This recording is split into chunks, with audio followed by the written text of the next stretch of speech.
सभी साथियों को मेरा नमस्कार। और मैं हमेशा से ही अच्छा समझता हूँ कि अब चुनौतियाँ युवाओं के हाथ में हैं। हमारी वाली पीढ़ी तो कई तरह से दोषी है, क्योंकि आज दुनिया में जो कुछ भी हो रहा है ये शायद मेरी वाली पीढ़ी इसी का बड़ा दोष है। अब कोरोना जैसी बड़ी बीमारी और एक महामारी ने एक कोने से और दूसरे कोने तक सारी दुनिया को एक पैर में खड़ा कर दिया। हम में से कभी किसी ने ऐसी कल्पना नहीं की थी कि एक इतनी बड़े स्तर की बीमारी और बड़े बड़े देशों को घुटनों में बैठा देगी। कितनी अजीब सी बात है कि आज हमारी दुनिया की तमाम तैयारियां, जो तमाम तैयारियां हैं वो सब धरी की धरी रह गई। सबसे शक्तिशाली देश, सबसे कमजोर इस महामारी के आगे हो गए।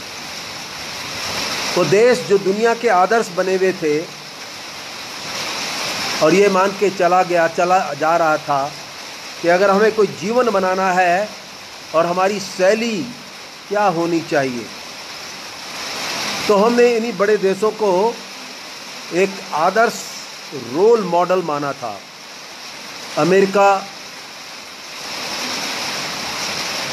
ऑस्ट्रेलिया, ब्राज़ील, स्कैंडिनेविया, यही हमारे लिए सबसे बड़ा एक सपना था कि क्या कभी हम इस देश के बराबर तथाकथित उन्नति कर पाएंगे। लेकिन कितनी अजीब सी बात है कि आज हमारा पूरी तरह दृष्टिकोण बदल गया होगा। एक इनविजिबल वायरस ने, एक ऐसे प्राणी ने जिसका अता पता किसी को आज तक नहीं था, उसने इन तमाम देशों को एक ऐसा शीशा दिखा दिया जिसमें इन्हें अपनी शक्ल भी नहीं दिखाई देती होगी। और हम सबको हमारी शक्लें फीकी पड़ गईं, उदास चेहरे हो गए, भय ने हमको घेर लिया,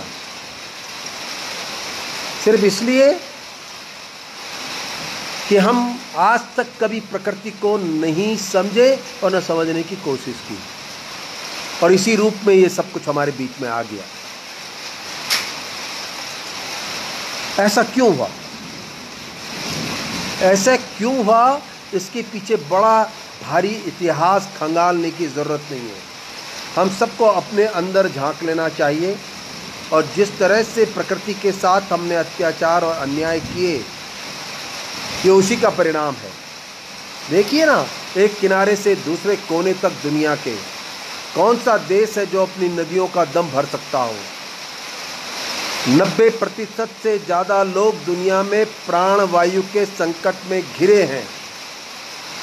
70 लाख लोग अपना जीवन इसलिए खो देते हैं कि हवा खराब हो चुकी। हमारे बीच में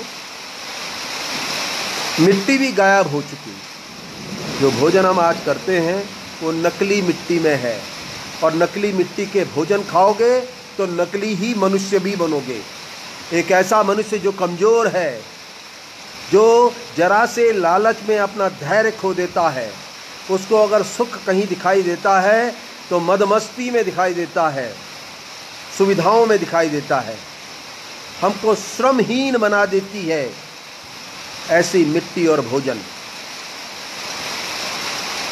हम तो दुनिया में बड़े प्रकृति के रखवाले थे। ये देश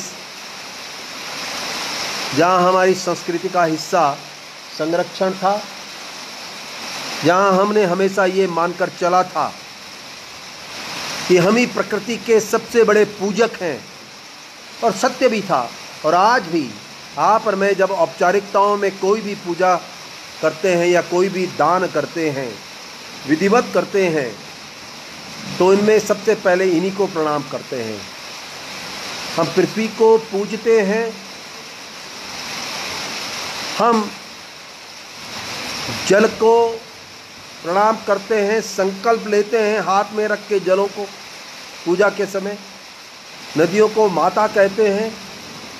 हम तो उस देश के लोग रहे हैं जहाँ परंपराओं ने गढ़ा था, यही गढ़ा था कि जीवन में सबसे पहले अगर किसी की पूजा होनी चाहिए तो वो प्रकृति के संसाधनों की होनी चाहिए।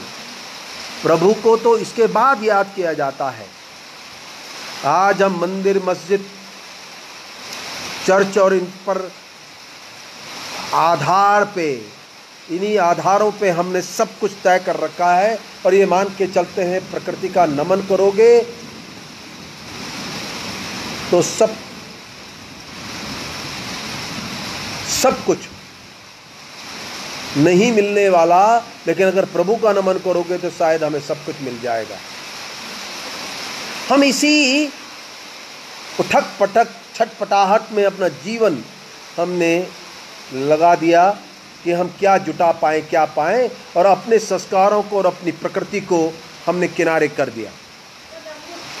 ये एक बड़ा सवाल खड़ा होता है, ये बड़ा सवाल खड़ा होता है कि आखिर इस देश में ऐसी अद्भुतताएं क्या थीं कि ऋषि मुनियों ने तभी परंपराएं गढ़ दी थीं कि प्रकृति को पहले प्रणाम करो, और दुनिया तो कभी नहीं करती थी। पर देखिए ना, हमने अपनी परंपराओं को त्याग कर और उस पश्चिमी सभ्यता को प्रणाम करना शुरू कर दिया और उसी को अनुसरण करते रह गए। एक भोगवादी सभ्यता के पीछे पड़ गए, अपने कल्चर जिसने कंजर्वेशन सिखाया था उसको छोड़ दिया। संस्कृति संरक्षण सिखाती है और नई सभ्यताएं शोषण करना सिखाती हैं। मेटीरियलिस्टिक समाज बन गए हम, और भोगवादी सभ्यता हमें वहां ले जाती है जहां हम आज पहुंच गए, क्योंकि इस पूरी यात्रा में हमने प्रकृति को दरकिनार कर दिया था। हमने कभी नहीं समझने की कोशिश की कि जीवन इन्हीं से संभव है। जीवन के लिए अन्य सुविधाएं, विलासिताएं तो एक हिस्सा है, एक कोने में पड़े हुई सुविधाएं हैं जिसके चुनाव के लिए हम स्वतंत्र हैं, पर जीवन के लिए, जीने के लिए कोई विकल्प नहीं है। क्या प्राणवायु का विकल्प है हमारे पास कोई? क्या पानी का विकल्प है कोई? भोजन का कोई विकल्प है? अगर इनके विकल्प हैं तो फिर चल रही है दुनिया, चलने दीजिए। पर जब इनके विकल्प नहीं हैं तो आप खुद सोच लीजिए। अब देखिए ना, अभी जब लॉकडाउन हुआ, आप पर मेरे को खदेड़ कर अंदर डाल दिया गया। भेड़ बकरी की तरह हो चुके थे हम कि अंदर रहिए, बाहर मत निकलिए। पुलिस वालों की लाठियां और डंडों ने हमें सीमाओं पर बांधने की कोशिश की थी। तो जब आप घर के अंदर पड़े थे तो आपने पानी भी पिया होगा, आपने प्राणवायु भी ली होगी और भोजन भी लिया होगा। पर वो कार, गाड़ियाँ, वो तमाम तरह की वैभव, वो सैलून में जाना, वो मॉल में घूमना और सड़कों को जिस तरह से हमने घेरा हुआ था वो सब किनारे हो चुका था। और आप और मैं एक दड़बे के अंदर थे, मकान कहते होंगे आप उसको, लेकिन सच तो यह है कि वहां से आप झांक नहीं पा रहे थे। तो अब आप तय कर लीजिए, उस समय भी आप जीवित थे, क्योंकि प्रकृति ने हवा, मिट्टी, पानी, भोजन तो दिया ही था आपको। लेकिन वो सुविधाएं जो हमने इतने लंबे समय से जुटाई, जिसके लिए मार काट की देशों ने आपस में प्रतिस्पर्धा की, उस भारी भीड़ में कोई काम नहीं आया हमारा उस समय। और सच तो यह है, भगवान जी भी काम नहीं आए। अब सारे मंदिर, मस्जिद सब ताले पड़ गए। कौन चर्च में जा सकता है, कौन नमाज पढ़ सकता है, घंटियां मंदिर की बजेंगी नहीं बजेंगी, सब बंद। प्रकृति ने कहा कि यही दंड है तुम्हारा, तुम्हारे साथ। भगवान भी नहीं होंगे, और नहीं थे भगवान भी। अगर कोई था, सच्चे मन से सोचिए कि तब भी हमारे साथ प्रकृति थी। हवा तो आ ही रही थी ना सांस लेने के लिए, प्राण वायु थी हमारे पास, पानी था, उसने आपको जिंदा रखा। जीवन का सवाल है। और आज कोरोना ने इस तरह के बड़े सवाल खड़े किए हैं कि अब जीवन का सवाल है। जीवन चाहिए नहीं चाहिए, जान चाहिए नहीं चाहिए, ये तय कर लीजिए। जहान तो बहुत पीछे है। अब आप जरा कल्पना करें कि जो लोग दिवंगत हो गए बेचारे इस कोरोना काल में, अगर उनको आखिरी क्षण में कहा जाता कि तुम्हें ढेर सारी सुविधाएं देंगे एक तरफ, और एक तरफ हम आपको कुछ नहीं देंगे पर जीवन देंगे, बोलिए क्या चुनाव होता उनका? वो कहते जीवन चाहिए। उनसे कहा जाता अफ्रीका के बड़े गरीब दूसरे देश में आपको छोड़ देंगे लेकिन आप जीवित रहेंगे, उन्हें वो स्वीकार होता। और आप और मैं अमेरिका और इंग्लैंड जाने के लिए तड़पते रहे हैं। जाइए, आप जा सकते हैं आज अमेरिका और इंग्लैंड। और यहीं तक बात खत्म नहीं होती, जो मारकाट शुरू हुई, जो रेसिज्म चल रहा है, वो भी इन्हीं सब बातों से किसी न किसी रूप में जुड़ा है। हमें आज और अभी से कुछ गंभीर बातों की तरफ सोचना होगा, तैयारी करनी होगी। और सच तो यह है कि अब देश का भविष्य ही तुम्हारे पास नहीं है, बल्कि तुम्हारा अपना जीवन भी तुम्हारे ही पास है। तुम्हें ही तय करना है कि उसको किस तरफ ले जाना है।